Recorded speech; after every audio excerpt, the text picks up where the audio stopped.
बिहार में 2 सीटों पर उपचुनाव के लिए मतदान डाल लिए गए हैं। मतदान के बाद 2 नवंबर को मतगणना होना है। मतगणना से ठीक पहले तमाम चैनलों के द्वारा एग्जिट पोल दिखाए जा रहे हैं। एग्जिट पोल का जो नतीजा है वो सबके सामने है। एग्जिट पोल में दोनों सीटें जदयू के खाते में जाती हुई दिखाई दे रही है। यानी जो गणना करने वाले लोग हैं उनके नज़रिए से ऐसा माना जा रहा है कि यानी कि तारापुर से भी जदयू अपना कैंडिडेट को जिताती हुई नजर आ रही है, वहीं कुशेश्वर स्थान से भी जदयू जीतने वाली है। ऐसा आकलन आप सबके सामने रखा जा रहा है। इसके बाद जो अब हकीकत है एक नज़र उस पर डालते हैं। तमाम आप लोगों को हम लगातार पब्लिक ओपिनियन दिखाते रहे। कुशेश्वर स्थान से भी लगातार मैंने पब्लिक ओपिनियन दिखाया है, तारापुर से भी लगातार मैंने पब्लिक ओपिनियन दिखाया है। कुशेश्वर स्थान को लेकर मेरा भी कोई कन्फ्यूज़न नहीं है। कुशेश्वर स्थान में मेरी भी नीयत बिल्कुल साफ सुथरी रही कि हाँ, जदयू के पक्ष में लीड जरूर है। क्यों लीड है, जरा कुशेश्वर स्थान के गणित को आप समझ लीजिए, फिर हम तारापुर में लेकर आएंगे। तारापुर की चर्चा सबसे ज़्यादा इसलिए है क्योंकि तारापुर शुरुआती दौर में आरजेडी को लीड जाते हुए दिखाया गया था। बावजूद इसके आरजेडी के जितने समर्थक थे उनमें काफ़ी उत्साह भी रहा। लेकिन जब एग्जिट पोल की बारी आई तो एग्जिट पोल में साफ साफ तौर पर आरजेडी को वहाँ से अब काड़ी टक्कर के साथ बताया तो जरूर जा रहा है। लेकिन सवाल यह बनता है कि वहाँ से भी जदयू के कैंडिडेट को कैसे जीत दिखाया जा रहा है, कि वहाँ से भी जदयू लीड करती हुई नजर आ रही है। सबसे बड़ा सवाल तारापुर विधानसभा क्षेत्र को लेकर के ही है। इसलिए आइए थोड़ा सा हम आपको एक नज़र पहले लेकर चलते हैं कुशेश्वर स्थान विधानसभा क्षेत्र में। कुशेश्वर स्थान विधानसभा क्षेत्र में जो अमन भूषण हजारी जो प्रत्याशी बनाए गए हैं, जदयू के तरफ से उनको टिकट दिया गया था।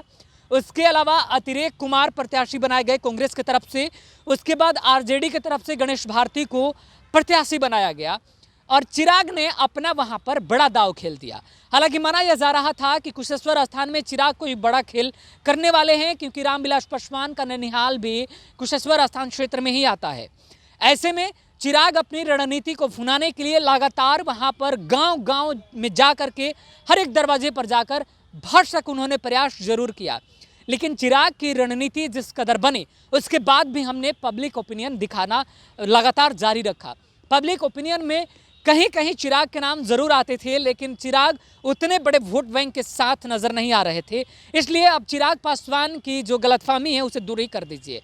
अब सीधे सीधे आते हैं कि लड़ाई आखिर किनके बीच है। कांग्रेस मानती है कि उसकी लड़ाई जदयू कैंडिडेट के साथ है, वहीं आरजेडी भी मानती है कि उसकी लड़ाई जदयू कैंडिडेट के साथ है। कांग्रेस ऐसा क्यों मान रही है?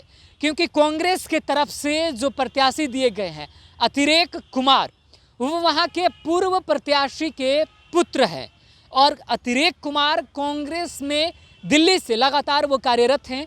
अतिरेक कुमार के पिताजी अपने क्षेत्र में काफ़ी अच्छा वर्चस्व रखते हैं। 2020 विधानसभा के चुनाव जो आए थे उसमें महागठबंधन के द्वारा मिला टिकट, यानी कांग्रेस का वो सीट था और कांग्रेस के टिकट पर महागठबंधन के लिए उम्मीदवार बने थे और अच्छा खासा बहुमत भी उन्होंने हासिल किया था। तकरीबन 6000 या इसके इर्द गिर्द के आंकड़ों से उन्हें हार मिली थी।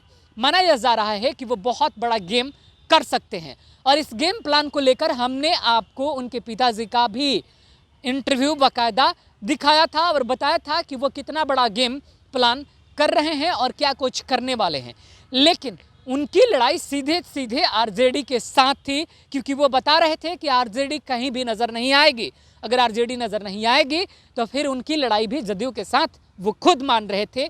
ऐसे में एक ही गठबंधन दल के 2 सबसे बड़े घटक दल कांग्रेस और आरजेडी, कांग्रेस का वो वोट बैंक जो व्यक्ति विशेष के आधार पर कुशेश्वर स्थान में टिका हुआ है, वो अगर दावा करे कि हमारी लड़ाई जदयू के साथ है तो यकीनन एक तरफ से जदयू आपके लिए चुनौती बन सकती है। आरजेडी तेजस्वी यादव, लालू प्रसाद यादव, यानी तमाम आरजेडी खमा लगातार कुशेश्वर स्थान में अपनी रैलियां करता हुआ नजर आया। आरजेडी का गणेश भारती जो हैं वो अति पिछड़ा वर्ग से आते भी हैं और अति पिछड़ा यानी अगर हम कहें तो माझी समुदाय, मुसहर समुदाय से आने वाले गणेश भारती के लिए सबसे बड़ा प्लस पॉइंट तो यह था कि यादव और मुस्लिम का वोट भी उनके साथ जाता हुआ नजर आ रहा था। मुस्लिम का वोट हम इसलिए कह रहे हैं क्योंकि बैकडोर से हमने आपको पहले भी समीक्षा में बता चुके हैं कि बैकडोर से जो मुस्लिम हैं वो लगभग आखिरी दौर तक इस बात के लिए इंतज़ार करते हुए नजर आए कि आखिरी दौर में उनका फैसला आना था कि वो किनके पल्ले में जाएंगे, जदयू या आरजेडी। ये चुनावी वादे और नेताओं के द्वारा जो व्यक्तिगत कैंपेनिंग चलाया गया उसके आधार पर निर्भर कर रहा था। यादव और मुशहर का समीकरण पहली बार कुशेश्वर स्थान में बनता हुआ नजर आया।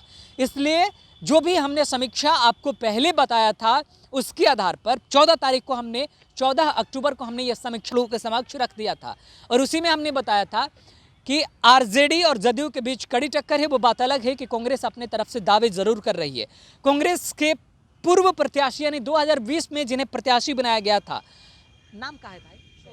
अशोक राम। हम अतिरेक कुमार के पिताजी जो थे अशोक राम, उन्हें प्रत्याशी बनाया गया था और उनको लेकर के जब हमने उनसे सवाल किया था कि जदयू कांग्रेस का कोई यहाँ पर वोट बैंक वैसा मास्ट वोटर नज़र नहीं आते हैं, इस बात को उन्होंने भी स्वीकार किया था कि कांग्रेस के मास्ट वोटर नहीं है, यहाँ पर व्यक्ति विशेष के मास्ट वोटर जरूर आपको सक्रिय नजर आएंगे।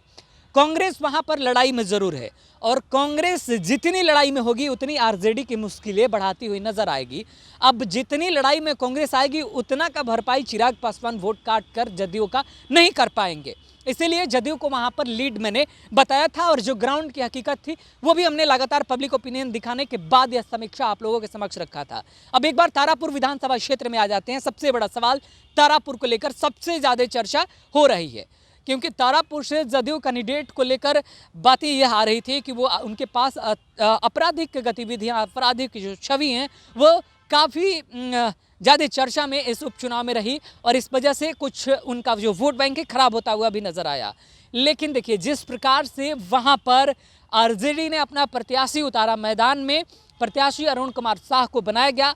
अरुण कुमार शाह का नॉमिनेशन से पहले से हमने पब्लिक ओपिनियन दिखाना शुरू कर दिया था। हमने तारापुर प्रखंड के उस इलाके में पब्लिक ओपिनियन किया था जहां के रहने वाले खुद जदयू कैंडिडेट आते थे। अब जरा आप गौर कीजिए उस पब्लिक ओपिनियन में जो निकलकर सामने आया था। उस पब्लिक ओपिनियन में 60 और 40% का अंतराल रहा, यानी 40% ही महज जदयू के पक्ष में लोग बोलते हुए नजर आए, जबकि उसी इलाके के जदयू कैंडिडेट थे। बावजूद इसके 60% आरजेडी के पक्ष में लोगों ने अपनी राय रखी थी। इसके बाद तारापुर से अगर नीचे असरगंज आप चलेंगे तो असरगंज पूरा इलाका जो आता है वो वैश्य समाज और यादव और सीपीआई एमएलए का गढ़ माना जाता है और ऐसे में असरगंज का जो पब्लिक ओपिनियन था वो भी हमने आप तक पहुंचाया और असरगंज के पब्लिक ओपिनियन में भी आरजेडी को बढ़त मिलती हुई नजर आ रही थी। आरजेडी के साथ साथ असरगंज से ही आरजेडी के प्रत्याशी भी आते हैं और आरजेडी के प्रत्याशी वैश्य समाज से हैं।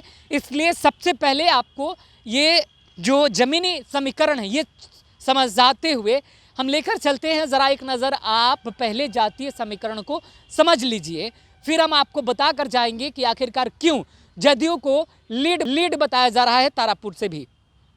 जातीय समीकरण क्या कहता है? जातीय समीकरण साफ साफ बताते हुए नजर आ रहा है। वैश्य समाज पहले बीजेपी के साथ जाया करता था, बनिया समाज जिनका मत बीजेपी को प्राप्त होता था। बीजेपी इस बार उपचुनाव में भरसक प्रयास जरूर करती हुई नजर आई, लेकिन वैश्य समाज से ही तेजस्वी यादव ने अपना प्रत्याशी मैदान में उतार दिया। इसके बाद मनाया जा रहा था कि वैश्य समाज का लगभग 70% वोट जो है अरुण शाह के खाते में जाएगा, यानी आरजेडी वैश्य समाज में लीड करने वाली है। यादव सबसे ज़्यादा सक्रिय भूमिका वहाँ निभाते हैं। यादवों का समूह, यादवों का जाति सबसे अधिक यानी बहुलक समाज में आता है। ऐसे में माना जा रहा था कि यादव कभी भी बीजेपी या जदयू के साथ नहीं जाएंगे। बहुत कमतर ऐसा देखा गया है कि यादव समाज एनडीए गठबंधन दल को समर्थन करते हुए नजर आया हो। इसलिए वैश्य और यादव को लेकर पहले से जो राय लोगों के द्वारा हमें मिल रहा था वो भी हम आपको पटल पर रखते हुए जा रहे थे। अब बचता है मुस्लिम समुदाय। मुस्लिम समुदाय को लुभाने के लिए लगातार नीतीश कुमार अपने तरफ से हथकंडे अपनाते रहे हैं, लेकिन मुस्लिम समुदाय का मसीहा लालू प्रसाद यादव खुद को मानते रहे हैं और यही मात्र एक वजह है। मुस्लिम समुदाय को अपने पल्ले में करने के लिए लालू प्रसाद यादव ने तारापुर विधानसभा क्षेत्र में जमकर प्रचार प्रसार किया और माना यह जा रहा था कि लालू प्रसाद यादव के आने के बाद समीकरण तारापुर का और ज़्यादा बेहतर हो जाएगा आरजेडी के पक्ष में। लेकिन हुआ क्या? ठीक उसके 2 दिन बाद मतदान होने थे और उसके बाद एग्जिट पोल में लगातार आरजेडी को ना दिखाते हुए जदयू की बढ़त लगातार तारापुर विधानसभा क्षेत्र से दिखाया जाने लगा था। अब हैरानी तो इस बात को लेकर होने लगी थी कि चलिए कुशेश्वर आस्थान एनडीए लीड जरूर कर रही थी, धरातल पर भी वो चीज़ें नजर आ रही थी, लेकिन तारापुर से धरातल का समीकरण कुछ और था। चाहे वो तारापुर का प्रखंड हो या असरगंज का, चाहे वो संग्रामपुर का प्रखंड हो या फिर खड़गपुर हवेली का प्रखंड हो, लगातार हम आपको याद दिला दें कि आखिरी दौर में हमने खड़गपुर हवेली से पब्लिक ओपिनियन दिखाया था। पब्लिक ओपिनियन में भी लगातार 50% का आंकड़ा जो रहा था वो आरजेडी के पक्ष में रहा था और आरजेडी के नेता वहां पर हमें धरातल भी नजर आने लगे थे। मतलब यह है कि बैक बेंचर्स जिसे कहा जाता है राजनीति में, वो काफ़ी उपचुनाव में अपनी सक्रिय भूमिका निभा चुके हैं। बैक बेंचर्स चाहे वो आरजेडी के पक्ष से हो या फिर एनडीए गठबंधन के पक्ष से। क्यों हम ऐसा कह रहे हैं? क्योंकि चर्चाएं, राजनीतिक जानकार जो हैं वो यह मानते हैं, चर्चाएं हैं इन बातों की कि ललन सिंह जो हैं वो लगातार वहां पर अपना डेरा जमाए हुए थे। तकरीबन 16-17 दिनों से ललन सिंह तारापुर में बैक बेंचर की भूमिका निभा रहे थे। यानी ललन सिंह खुलकर प्रचार प्रसार तो संगठन के द्वारा कर ही रहे थे, साथ ही साथ ललन सिंह मुंगेर क्षेत्र से आते हैं, इसलिए तारापुर मुंगेर ज़िले में भी है और तारापुर ललन सिंह का गढ़ माना जाता है। ललन सिंह उसी क्षेत्र से आते हैं। अपना वर्चस्व दिखाने के लिए ललन सिंह 16-17 दिनों से लगातार वहां पर डेरा जमाए हुए थे और पूरा का पूरा समीकरण ललन सिंह ने बदला है। जब से राष्ट्रीय अध्यक्ष ललन सिंह को बनाया गया है तब से पहली यह चुनावी जनसभा, पहले बार चुनावी मैदान में जदयू और पहली बार समीकरण बनाते हुए ललन सिंह नजर आए थे। सबसे हैरान करने वाली तस्वीर तब निकलकर सामने आई जब लगातार मीडिया में यह चर्चाएं चलाई जा रही थी कि ललन सिंह और आरसीपी सिंह के बीच मनमुटाव हैं। लेकिन तारापुर विधानसभा क्षेत्र में हमने आपको पहले ही खबर दिखाया था कि ललन सिंह और आरसीपी सिंह दोनों साथ आकर एक मंच से एक साथ प्रचार करते हुए लोगों से वोट देने की अपील यानी वोट मांगने की कोशिश में लगे हुए हैं। यानी कि जदयू ने अपना पूरा दमखम आरजेडी को हराने के लिए लगा दिया था तारापुर में।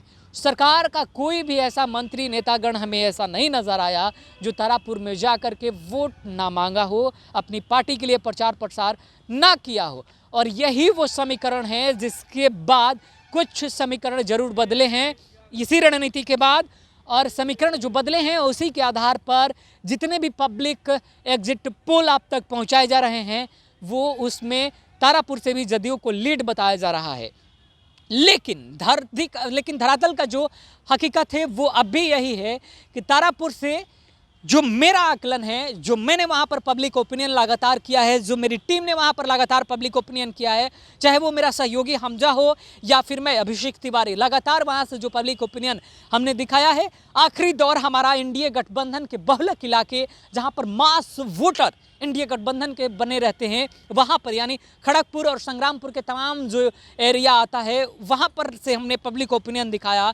और वहाँ पर आपको हम इतना यकीन के साथ कहेंगे कि 60 सरकार लाख दावे कर ले, लाख वादे कर ले। नीतीश कुमार जब जन संबोधन कर रहे थे तब खुलकर तस्वीरें सामने आई और युवाओं ने बढ़ चढ़कर भूमिका निभाया। युवाओं के द्वारा हाथों में तख्ते लिए लगातार विरोध किए गए, रोजगार मांगा गया, प्रतियोगी परीक्षाओं में हो रहे भ्रष्टाचार के खिलाफ आवाज़ उठाने की अपील की गई, प्रतियोगी परीक्षाओं को अविलंब पूरा करने की लिए लगातार अपनी आवाज़ें बुलंद करते हुए युवा उनकी सभाओं में नजर आए। ये सब क्या था? अगर ये सब मतदान करते वक्त अगर लोगों ने ध्यान दे दिया होगा तो समीकरण फिर जदयू के पक्ष में कैसे जाएगा? खड़गपुर संग्रामपुर का एरिया में मैंने जरूर कहा कि 60% का झुकाव जो रहा वो जदयू के पक्ष में रहा, लेकिन बाद बाकी के जितने भी एरिया है, चाहे वो टेटिया बम्पर हो, टेटिया बम्पर में भी माना जाता है कि जदयू यानी एनडीए गठबंधन के मास वोटर रहते हैं, वहाँ से भी हमने आपको पब्लिक ओपिनियन दिखाने की कोशिश की, दिखाया भी, और लगातार वहाँ से भी जो पिछड़ा वर्ग, अति पिछड़ा वर्ग है वो आरजेडी की तरफ झुका हुआ नजर आया। ऐसे में जो भी पब्लिक ओपिनियन पोल आप तक पहुंचाए जा रहे हैं इसमें हम यह कतई नहीं मानते हैं कि आरजेडी तारापुर से लीड कर रही है, लेकिन इतना जरूर मानते हैं कि कांटे की टक्कर होने वाली है, हार जीत का अंतर बेहद कम रहेगा। और ऐसे में हमारा पब्लिक ओपिनियन जो हमारे चैनल का रहा है पहले से लेकर अब तक वो ये रहा है कि आरजेडी तारापुर से लीड कर रही है, कुशेश्वर आस्थान से एनडीए गठबंधन का प्रत्याशी जरूर लीड करता हुआ नजर आया है। धरातल पर बहुत सारे एग्जिट पोल आपको नजर आएंगे, हो सकता है मतगणना के बाद समीकरण बदलता हुआ भी नजर आए और कोई जीते कोई हारे वो बात अलग है, लेकिन अब जरा आप समझ गए होंगे पूरे समीकरण, जातीय समीकरण से लेकर धरातल तक के समीकरण में कि आखिरकार क्यों खास तौर पर तारापुर विधानसभा क्षेत्र से जदयू को जीत दिलाते हुए एग्जिट पोल वाले नजर आ रहे हैं।